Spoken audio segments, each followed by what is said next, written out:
Welcome to Wealthy After 40. Ready to ditch debt, retire sooner, and live life on your own terms? Only 54% of Gen Xers feel prepared for retirement, and 22% believe they will live a comfortable lifestyle. So if you're feeling like your finances are a hot mess express, you are not alone. I'm Daylene Higgins, founder of Elevate Finances and money coach for Gen Xers. I reached my dream of retiring at 50 while helping our daughter through college, and now I want to help you do the same. It's time to stop avoiding your finances like the plague and start having confident conversations about money.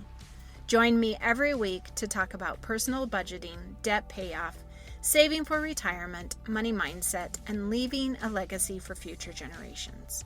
Okay, friends, let's talk money. Welcome to today's episode all about money fears. So in the episode about scarcity, I mentioned that sometimes it can be rooted in fear of money.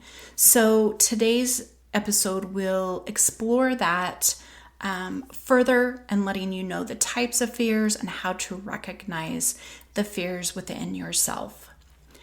So the fear of money is called, and I have no idea if I'm saying this correctly, but it is Chrometophobia. It's called the extreme fear of money. It's also known as Chrometophobia. But the extreme fear of money encompasses everything from the fear of spending money to the fear of thinking about money or even the fear of touching money. So it's combining the two Greek words chromato, which means money, and the Greek word phobos, which obviously means fear. So we may have a little bit of fear, but can progress through it each and every day. So today's fears are about those that are maybe holding us back. So whether we like to admit it or not, we're all procrastinating about something we'd like to do differently with money, right? And this is the point, like it might pause you for a few days, but you can work through it. But if this is you, that is, number one, making you avoid the next step with your money, you're just not headed at all in the right direction, not taking that next step. Are you the person that is afraid to look at your bank account or afraid to talk to any about money? You may be experiencing money fear. And understanding that this fear is created by a resistance. And the resistance has, a meaning that resistance, that barrier we've created has an identity, I guess, is the way we can say it. So we need to understand what that resistance is to break it down, right? Because it's our barrier to our success. But at the point that we're able to identify what that resistance is and break down that barrier, remember that you get to see what's on the other side. There is something waiting to be discovered and enjoyed. Typically, we have barriers that are blocking us from the enjoyment that we will get, the success that we will see. So it's important to ask yourself a couple of questions. Where is the resistance coming from? What are you afraid of? So money fears can come from different places and may be difficult to pinpoint. So today I'm going to talk about 4 common types of money fears that hopefully will give you a starting step, someplace to begin, to remove that resistance and start taking down that barrier.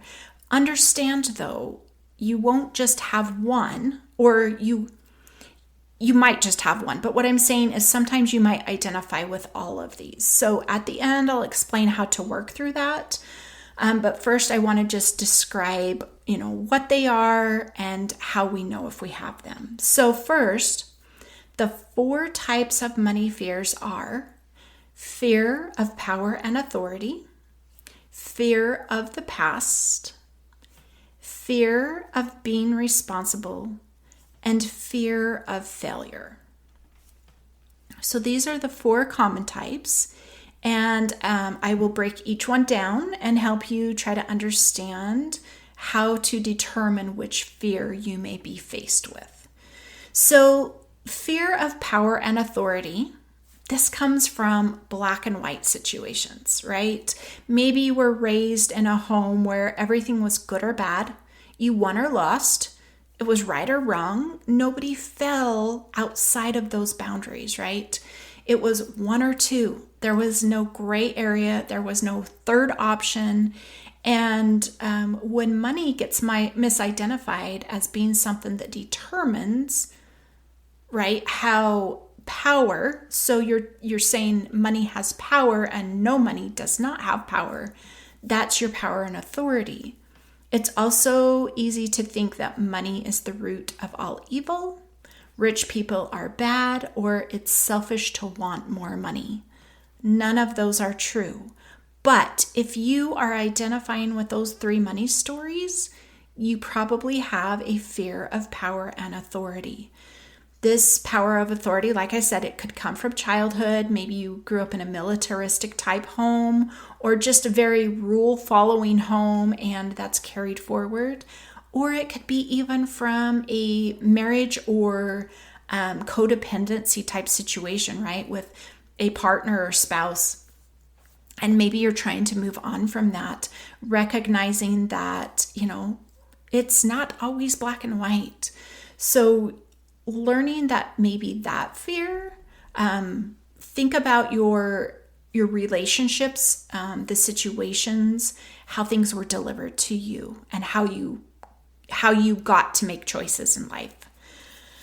The second fear is fear of the past. So this is most experienced by those who have past traumas, maybe a childhood trauma, or a maybe more recent, they were a victim of a crime, or, whatever that trauma, however that trauma came about in your life. Understand that if this is you, this type of moving forward through this fear is going to be a very mindful money transformation. This is one you're definitely going to want to work with somebody who's very experienced, very knowledgeable, but they are going to have to help you moment by moment, right? Every moment with money, there's an awareness. You're going to have to teach your nervous system to calm, and you're going to have to realize that you are not your fear. So those of you who have traumas, you've experienced a trauma and you maybe have not gotten it resolved, or maybe you thought you had, but you're seeing it in money, definitely start approaching it with a very mindful transformation and recognizing each and every little step with money. If you are somebody who has experienced trauma and have not fully healed and would love some help, please reach out. I have a great recommendation of a trauma coach who could help you move forward. All right, so fear number 3 is the fear of being responsible. I've heard people say this, right? That they don't want to grow up because they don't want to be responsible, and maybe that person never grows up, right? I think we could probably identify with somebody or someone we've heard of that would fall into this if this is not you. And this can be on extremes, right? So fears are also on different scales. Not everybody's going to be the same, but if you are this person, you will avoid pain at all cost. You think that if you don't feel the pain, that it doesn't exist. You also create excuses, diminish opportunities, and are unwilling to learn from uncomfortable situations. So if this is you, if you had that fear of being responsible, or maybe you're still new to adulthood, right? New to paying bills, supporting yourself and maybe somebody else. Maybe you have, a wife and or husband and a child or children, and you're trying to work through all that. Understand that you cannot control your outcomes, but you can control your intentions. So just working through it slowly, recognizing that you are scared of being responsible, and then maybe make good intentions to move forward. The last fear is fear of failure. I'm sure we all experience this at one point in one area of our life or another. So I have a couple questions. Have you ever been so afraid of failing at something that you were powerless to take action? So relating that to money, have you failed at managing your finances prior? And that is your term, right? That is maybe not society's term or whatever, but you feel you have failed at managing your finances, that you are just avoiding it now. Okay? So you tried, it didn't work out, and now you just is like, I am done. So the inventor of Spanx, her name's Sarah. She, in a book I was reading, shared that every night her father would ask her at the dinner table, right? When you're talking about your day, sharing it with your mother and your father, or at whatever point, but hers was at the dinner table. He would ask about her failures from every day. While this may seem weird, right? Abhorring maybe to some of us, like, oh my gosh, he asked that. But she says she realizes that this helped her understand that failure was not a bad thing. With each failing, she was able to talk with him about how to approach it differently, right? She realized it was a learning moment, and he took it as a teaching moment as opposed to failure is bad. No, failure means it didn't work out that way for you, and you've got to change something about that or do it completely different. So recognize that failure is not bad. Easier said than done, I know. But that it's a learning moment. It's our growing moments, and we can keep going, right? All right, so the 4 fears, again, let me restate what they are. Fear of power and authority, fear of the past, fear of being responsible, or fear of failure. Which fear did you identify with most? Okay, start there.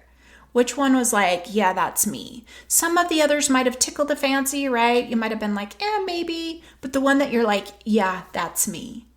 Within that fear, understand what is the resistance within that. So to backstep a little bit, within that fear, understand how it came to be, right? This is just like when we talked about in the scarcity episode about understanding how you got this fear. Understand why it developed into a fear. I'm going to kind of jump off topic for one moment, but share how I know my fear of thunderstorms developed. So maybe this will help you understand how to relate this to your situation and fears. So my father was an electrician. Rainstorm, thunderstorms would happen. Power would go out somewhere in the city. They would call, he'd have to go out to restore power. So while he was out, my mom was there. I had an adult there, right? But while he was gone, I would think either he would get hit by lightning, right? It's a thunderstorm. It's got lightning. That's why the power went out and you're sending him out in it to work. So he would get hit by lightning and killed. Or number 2, our very large tree out in front of our house would get hit by lightning and fall on the house. So I still have a fear of thunderstorms to this day, but I know it was because of I was thinking these are the 2 things that are going to happen. So my fear isn't necessarily thunderstorms. It was the fear of those 2 things happening. So not working through that, obviously, right? Because, yes, it happens, and that's probably why it scares me. But so with your fears that you have with money or within your life, and you kind of tie it back to something similar, right? Understanding within that how that fear developed, right? I'm scared of thunderstorms. That's all I said for the longest time. But then I realized what I was thinking during that time.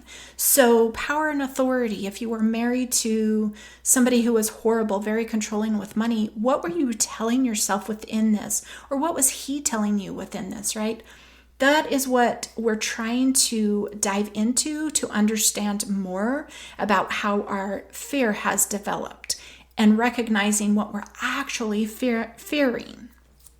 So when you start on your money journey, you will take this understanding, this better understanding of your fear, and resolve it at every step of the way, right? Removing that resistance as you progress forward in money. So maybe your husband was very controlling with money, and so you don't feel like you are worth that money. And keep moving through that. Keep saying, I am worth this paycheck I got today.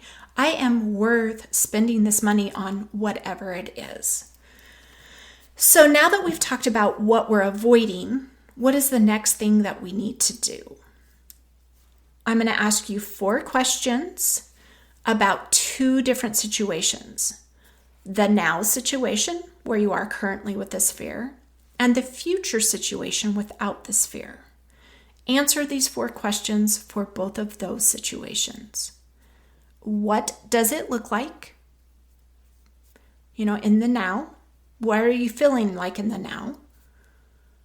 And what are your thoughts about the now? And what action or non-action are you doing about it, right? And then relating that to the future. What do you want the future to look like and feel like? And what are your thoughts? What would you think about that future in that, I'm going to say perfect, but we know it's not perfect, right? But in a better state for us.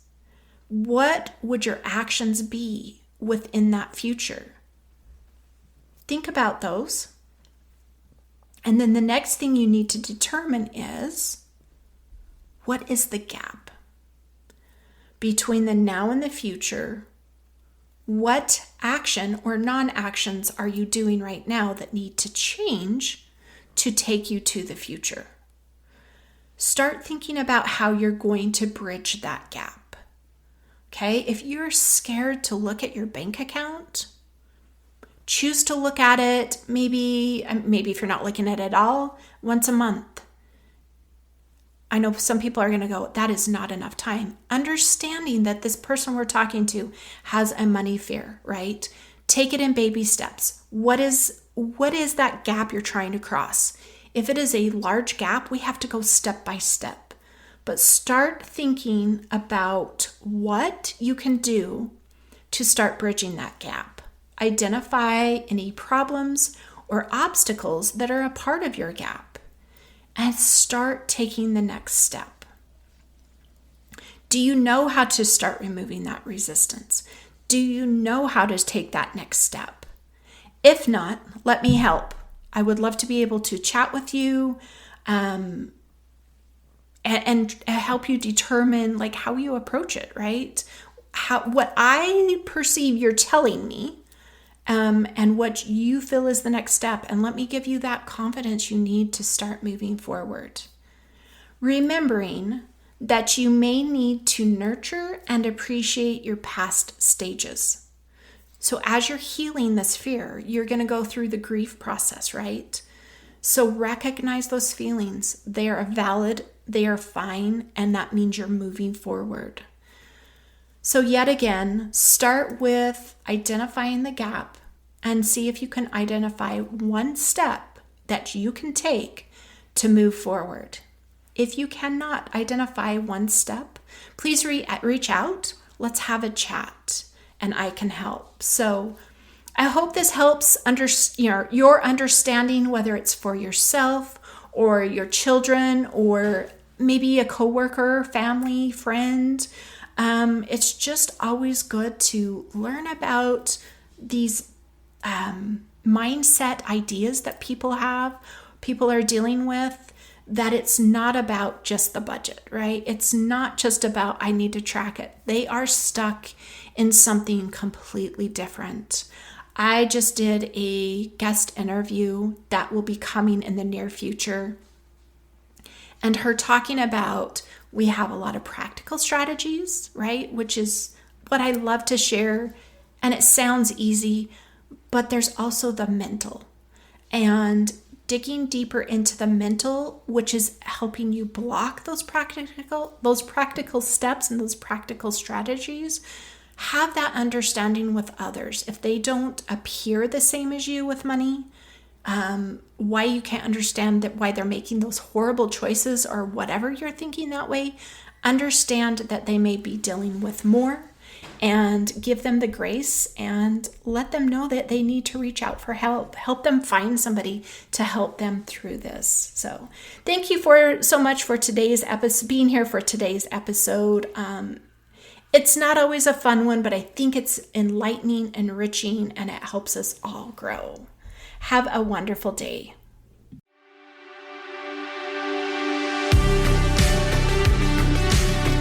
Thanks for listening. Every week my goal is to help you get one step closer to financial freedom and making confident decisions so your money starts working for you.